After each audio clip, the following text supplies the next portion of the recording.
Habakkuk au chapitre 2. J'étais à mon poste, et je me tenais sur la tour. Je veillais pour voir ce que l'Esprit me dirait, et ce que je répliquerais après ma plainte. L'Éternel m'adressa la parole, il dit, écris la prophétie, grave-la sur des tables, afin qu'on la lise couramment.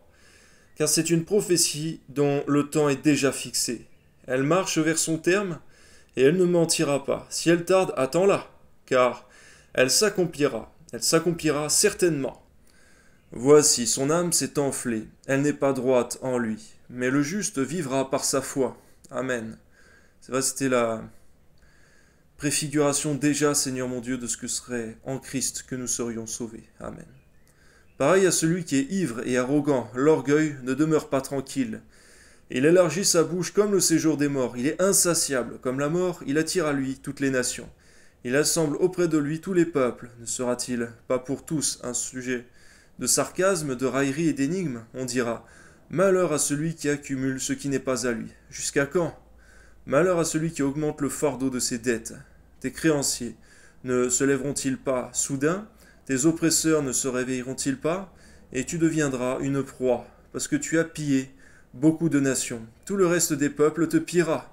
Car tu as répandu le sang des hommes, tu as commis des violences dans le pays, contre la ville et tous ses habitants. Malheur à celui qui amasse pour sa maison des gains iniques, afin de placer son nid dans un lieu élevé. Pour se garantir de la main du malheur, c'est l'opprobre de ta maison que tu as résolu, en détruisant des peuples nombreux.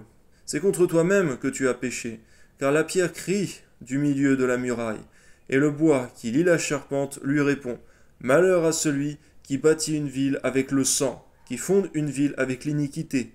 Voici, quand l'Éternel des armées l'a résolu, les peuples travaillent pour le feu, les nations se fatiguent en vain, car la terre est remplie de la connaissance de la gloire de l'Éternel. Amen. Mais le fond de la mer, par les eaux, le couvre. Malheur à celui qui fait boire son prochain et qui verse ton outre et qui l'enivre, afin de voir sa nudité. Tu seras rassasié de honte plus que de gloire. Bois aussi toi-même et découvre-toi. La gloire de la droite de l'Éternel se tournera vers toi, et l'ignominie souillera ta gloire. Car les violences contre le Liban retomberont sur toi, et les ravages des bêtes t'effrayeront, parce que tu as répandu le sang des hommes et commis des violences dans le pays. Contre la ville et tous ses habitants, à quoi sert une image taillée? Pour qu'un ouvrier la taille? À quoi sert une image en fonte et qui enseigne le mensonge? Pour que l'ouvrier qui l'a faite place en elle sa confiance, tandis qu'il fabrique des idoles muettes? Malheur à celui qui dit au bois, lève-toi, à une pierre muette, réveille-toi. Donnera-t-elle instruction?